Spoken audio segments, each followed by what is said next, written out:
नमस्कार। आज हम बात करेंगे आपके इम्यूनिटी के सबसे बड़े दुश्मन के बारे में। जी हाँ, अगर आप अपनी इम्यूनिटी पावर सच में बढ़ाना चाहते हैं या आप सच में अपनी रोग प्रतिरोधक क्षमता इम्यूनिटी के बारे में सच में सोचते हैं और आपकी ही नहीं चाहे आपकी फैमिली मेंबर्स की भी आप चाह रहे होंगे कि भाई हमारे घर में बच्चा है उसकी इम्यूनिटी अच्छी होनी चाहिए, या हमारे घर के जो बुजुर्ग है जो बूढ़े हो रहे हैं वो उनकी इम्यूनिटी पावर बढ़ी रहे, वो ज़्यादा लंबे समय तक स्वस्थ रहें, बीमार ना हो, इस तरह के विचार आपके मन में हैं तो ये वीडियो आज आपके लिए बहुत जरूरी है।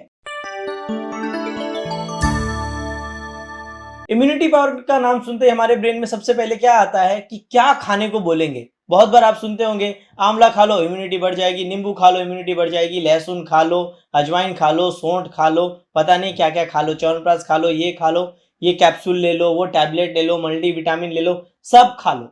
यही हमारे ब्रेन में आता है। या ज्यादातर कंपनियां लोग इसी चीज का प्रचार करते हैं, ये खाओ इम्यूनिटी बढ़ जाएगी, वो खाओ इम्यूनिटी बढ़ जाएगी।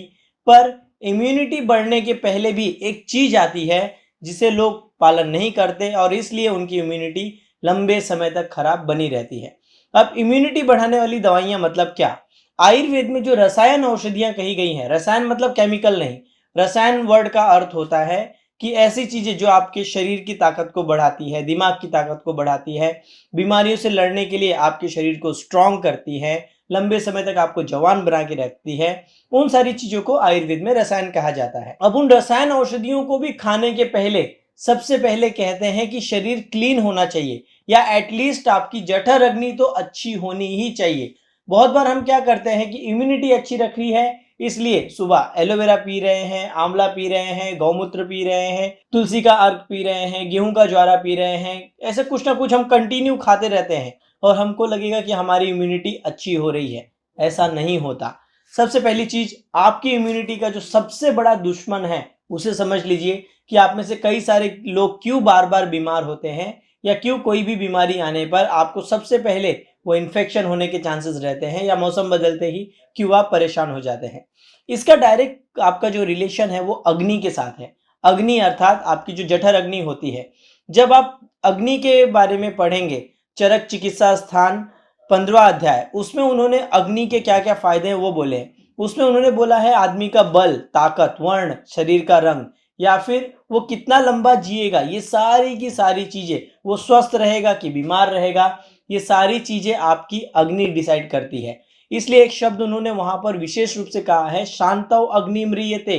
अगर आदमी की अग्नि खत्म हुई तो वो मर जाएगा। अब इम्यूनिटी पावर जो आपकी डिपेंड है वो घुमा फिरा के आपकी अग्नि पे डिपेंड है, या आम बोलचाल की भाषा में कहे तो आपका हर एक सेल, चाहे वो इम्यूनिटी बढ़ाने वाले सेल हो, कोई भी हो, वो किससे बनते हैं? आप जो खाते हो उससे ही आपका शरीर बनता है। आहार शब्द का मतलब क्या है? आप जिसे खाते हैं, जो आपको खाता है, इसे आहार कहते हैं। तो समझिए कि मैं मेरा शरीर बनाने के लिए अगर केवल तीखी चीजें ही खाते जाऊं तो क्या होगा?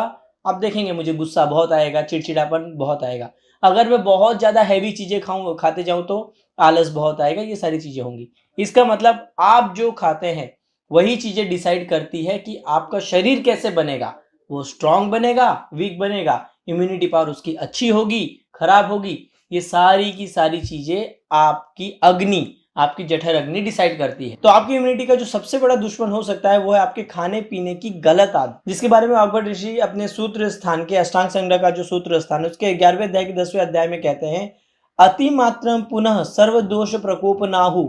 अर्थात अति मात्रा जो भोजन है वो सभी के सभी दोष को बिगाड़ता है। अब दो तरह की गलतियां हम खान पान में करते हैं, या तो बहुत ज्यादा खाना या बिल्कुल न खाना। इससे होता क्या है, ऐसे तो बहुत कम ही लोग हैं जो कि भूख लगी भी होती होगी तो खाना नहीं खाते होंगे या कम खाते होंगे, उनकी जो धातुएं हैं वो वीक होती जाती हैं। धातुएं वीक होने के कारण उनके शरीर के जो बल, वर्ण, ये इम्यूनिटी, ये सब है वीक होती है। ज्यादातर लोग ये गलती करते हैं कि बार बार खाना या जरूरत से ज्यादा खाना, अति मात्रा भोजन करना, ये सारी चीजें क्या करती हैं? ये वात, पित्त, कफ तीनों को प्रकोप करती हैं। कैसे? जब भी आप समझो आपने एक बार खाना खाया, सुबह 10 बजे आपने खाना खा लिया, चार चपाती, सब्जी और उसके साथ कुछ सलाद वलाद आपने ले लिया, थोड़ा सा छाछ ले लिया, घी वाली रोटी ले ली, चावल खा लिया, दाल खा लिया, 10 बजे खा के खत्म हुआ। अब ये 10 बजे खाना खा के खत्म हुआ था, इसे पचने के लिए आयुर्वेद के अनुसार ऐसे कहा गया है कि कम से कम 2 प्रहर का टाइम लगता है। 2 प्रहर अर्थात 6 घंटे का टाइम आपके भोजन को डाइजेस्ट होने में लगता है। हाँ, जो पित्त प्रकृति वाले हैं, जिनकी जठराग्नि बहुत तीव्र है, हो सकता है उनको 4 घंटे में भी खाना हजम हो जाए। जिनकी जठराग्नि विषम है, वात वाले या कफ वाले, उन्हें 6 घंटे के ऊपर का भी टाइम लग सकता है। अब 10 बजे खाना खाने के बाद ये भाई ने क्या किया कि 11 बजे चाय पी लिया। चलो 11 बजे चाय पीने के बाद फिर थोड़ा सा कुछ स्नैक्स, कुछ बिस्किट, कुछ ना कुछ इनका चालू रहता है। कुछ भेल लिया, कुछ चिवड़ा लिया या कुछ ड्राई फ्रूट्स खा लिए कि बहुत अच्छे होते हैं, ठीक है, ये खा के हुआ। अब इनमें से कोई भी फूड हजम हुआ है नहीं, और इसके बाद फिर 1 बजे या 2 बजे लंच टाइम हो गया, वो कुछ ना कुछ खा के लिया। ये खाने के बाद फिर 3 बजे चाय पीना है, फिर 5 बजे बाहर जाएंगे तो थोड़ा चाय के साथ कुछ समोसा वमोसा, वड़ा पाव या कुछ ना कुछ हल्का फुल्का खा के ले लिया। हल्के फुल्के के नाम पे बादाम जैसी हैवी चीजें खा के ली। 5 बजे खाने के बाद जब ये 7-8 बजे घर आएंगे तब इन्होंने चाय पी कर ली या कुछ उसके साथ खा के लिया। और 10 बजे खाना खाया, रात को सोते समय 11 साढ़े 11 बजे गाय का या भैंस का 1 गिलास दूध पिया और सो गए। अब आप देखिए ये सारे की सारी चीजों में क्या हुआ, एक बार भी खाना हजम होने नहीं दिया गया, या जो फूड खाया था उसको ठीक से पाचन होने नहीं दिया गया। जब ये चीजें लंबे टाइम तक चलती हैं तो इससे शरीर में क्या बनता है, आम बनता है। आम वो पेड़ वाला आम नहीं, जो खाना हजम नहीं होता उसे आयुर्वेद में आम कहते हैं। और आम एक ऐसी चीज है जिसके बारे में आयुर्वेद के सभी महर्षि इसे विष कहते हैं, विष अर्थात जहर के बराबर इसे खतरनाक कहते हैं। अब ये आम विष क्या होगा, ये जो आपके टॉक्सिन्स बना है, विष बना है, ये क्या होता है, आप खाना खाते हो, खाना जठराग्नि से पाचन होता है, पाचन होकर 2 चीजें बनती है, एक सार भाग एक किट्ट भाग। सार अर्थात काम की चीजें, किट्ट अर्थात फालतू चीजें। उसमें से आपके शरीर में 7 धातुएं बनती हैं, रस रक्त मांस मेद अस्थि मज्जा शुक्र। इन 7 धातुओं के सार के रूप में जो ओज बनता है वो डिसाइड करता है कि आपकी इम्यूनिटी पावर कैसी होगी। अब शुरुआत क्या हुई, बार बार खा के, खाना हजम नहीं हुआ था तब खा के, कभी भी कुछ भी हैवी खा पी के, खाने के नियम आयुर्वेद में जो बोले हैं वो तोड़ ताड़ के हमने कुछ भी खाया, जठराग्नि को डाउन किया। जठराग्नि डाउन किया तो जो खराब चीजें थी वो बनना चालू हुई। वो क्या करेंगी, रस धातु में जाएगी तो आपको बाल झड़ना, खून की कमी होना, बहुत ज्यादा आलस आना, खाना खाने का मन नहीं करना, कोई चीज में इंटरेस्ट नहीं आना, आवाज सुन के चिड़चिड़ापन होना, इस तरह के रोग चालू हो जाएंगे। रक्त में आएगी तो क्या आपको चालू हो जाएगा, ब्लड रिलेटेड जितने भी आप डिसऑर्डर्स जानते हैं, कोलेस्ट्रॉल बढ़ना, ये सब चालू हो जाएगा।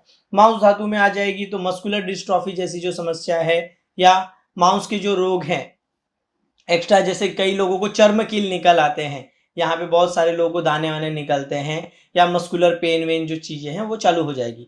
मेद में आएगी या तो मोटापा हो जाएगा, या पसीने से बहुत बदबू आने लग जाएगी, या मांस जो धातु है वो सूखने लग जाएगी, ऐसा कुछ ना कुछ मिलेगा। फिर अस्थि, जॉइंट पेन, मज्जा, आंखों के दिमाग के रोग, शुक्र, यहाँ पे कुछ ना कुछ स्पर्म रिलेटेड जो डिसऑर्डर मिलते हैं वो, और लास्ट में ओज, इम्यूनिटी खराब। इतना लंबा सारा सिस्टम हो के आपको इम्यूनिटी आपकी खराब होती है। अब कुछ लोग बोल सकते हैं मेरा तो जन्म से ही वीक है। इम्यूनिटी की हमने पहले ही आपको बोला 3 टाइप की इम्यूनिटी होती है, एक जो हमें जन्म से मिलती है, एक मौसम के हिसाब से होती है, और एक युक्ति जो हम खान पीन के हिसाब से करते हैं वो। जन्म से अगर इम्यूनिटी वीक है तो हम उसके लिए कुछ नहीं कर सकते, केवल अपनी डाइट या चीजों का पालन करके बचने की कोशिश कर सकते हैं।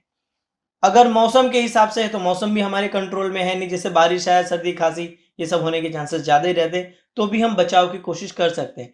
बट हमारे हाथ में जो इम्यूनिटी पावर है वो है युक्ति वाली खान पान डाइट, और उसमें सबसे बड़ी गलती लोग करते हैं, खाने पीने के नियम का फॉलो नहीं करते और फिर सोचते हैं कि मैं आंवला खा लूंगा, गिलोय खा लूंगा, एलोवेरा ले लूंगा, गौमूत्र ले लूंगा, च्यवनप्राश खा लूंगा, चंद्रप्रभावटी ले लूंगा, या कुछ भी मैं खा लूंगा, आयुर्वेद की कोई भस्म ले लूंगा, स्वर्ण भस्म जैसी महंगी दवा ले लूंगा, हीरक भस्म ले लूंगा और मेरी इम्यूनिटी अच्छी हो जाएगी। तो ऐसा नहीं होता। क्यों? आप जब तक पथ्य का पालन नहीं करेंगे तब तक आपकी इम्यूनिटी अच्छी नहीं रहेगी, और फिर आपको एक छोटा मोटा इन्फेक्शन भी आके आपकी वाट लगाकर चला जाएगा। तो करना क्या है, अगर आपको सच में इम्यूनिटी बढ़ाने वाली चीजें खाना है, उसके सबसे पहला स्टेप, खान पान के नियमों का पालन कीजिए, अग्नि को अच्छी रखिए, आपकी जठर अग्नि अच्छी होनी ही चाहिए। पित्त वाले हैं तो वो 4-4 3-3 घंटे में खाएंगे, या जो लोग बहुत अच्छी एक्सरसाइज करते हैं वो हर 2 घंटे 4 घंटे में खाएंगे तो भी उनको चल जाता है। पर आपका अगर सिटिंग जॉब है, बैठ के काम करते हैं और आपका बहुत ज्यादा मेहनत वाला काम नहीं है, तो दिन में 2 या 3 बार तक का खाना ही आपके लिए ठीक है। दूसरा क्या करना है, अग्नि बढ़ाने वाली चीजों का प्रयोग खाने में जरूर कीजिए। खाने के पहले, जैसे कि सूंठ है या फिर अदरक है, इसे चबा चबा कर खा सकते हैं। हींग का प्रयोग आप खाने में खाने के बाद या घी में सेक के आप खाने के लिए इसका प्रयोग कर सकते हैं। इस तरह की चीजें आप कीजिए। एक और चीज जो आयुर्वेद में कहते हैं कि आपको जितनी भी भूख है उसका एक हिस्सा हमेशा खाली पेट रख दीजिए। 4 रोटी की अगर आपको भूख है तो 2 रोटी खाइए, थोड़ी सी उसमें दाल वाल छाछ वाछ ये सारी चीजें ले लीजिए और एक भाग खाली रख दीजिए। इस तरह का पालन कीजिए। एक और चीज इसके बाद आप जब करेंगे तब आप देखेंगे ये आपकी इम्यूनिटी, आपका डाइजेशन दोनों इंप्रूव होगा। वो क्या है, आप गिलोय का काढ़ा ले सकते हैं जो कि आम दोष का पाचन भी करके लेता है, साथ ही साथ इम्यूनिटी भी बढ़ाता है। तो ये लगभग 1 महीने के आसपास या 15 दिन के आसपास आप कर सकते हैं। क्या करना है, गिलोय के ऊपर हमने ऑलरेडी वीडियो डाला है, उसके सारे गुण आपको बताए हैं, आप वो वीडियो देख सकते हैं। अभी केवल उसका प्रयोग बोलता हूँ।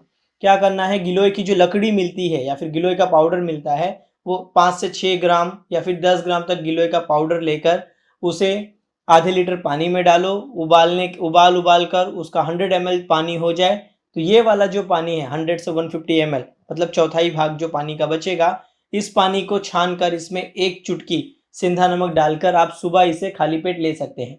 ये काढ़ा लेने के 3 घंटे बाद ही कुछ खाना पीना आपको रहेगा, क्योंकि औषधि को डाइजेस्ट होने दीजिए। आप में से जिन लोगों को कॉन्स्टिपेशन हो जाता है गिलोय लेने से, वो थोड़ी सी मात्रा में इसमें घी यूज कर सकते हैं या फिर गिलोय का काढ़ा ऐसे पी लो और खाना जब आप खाने बैठोगे उस समय पे आधे से 1 चम्मच घी आप खाने में डालकर ले सकते हैं। तो ये जो गिलोय है वो तिक्त रस का होता है, अर्थात कड़वे रस का होता है। ये आपका पाचन सुधार कर देगा, आम दोष जो टॉक्सिन्स बड़े हैं वो निकाल कर देगा, साथ ही साथ इम्यूनिटी बूस्ट करने में मदद करेगा। जब आप खान पान की जो आदतें हैं उसको पालन करके आप अपनी बॉडी को नॉर्मल कर लेंगे, उसके बाद इम्यूनिटी बढ़ाने वाली जो भी चीजें हैं, फिर वो च्यवनप्राश हो, आंवला हो, एलोवेरा हो, शिलाजीत हो, स्वर्ण भस्म हो, ऐसी जितनी भी दवाइयां आयुर्वेद में लगभग हजारों के ऊपर दवाइयां जो आपकी इम्यूनिटी बढ़ा सकती है, उनका सेवन करेंगे तो आप देखेंगे कि लंबे समय तक आप जवान बने हुए हैं, लंबे समय तक आपको बीमारियां नहीं आ रही, इन्फेक्शन नहीं आ रहा है।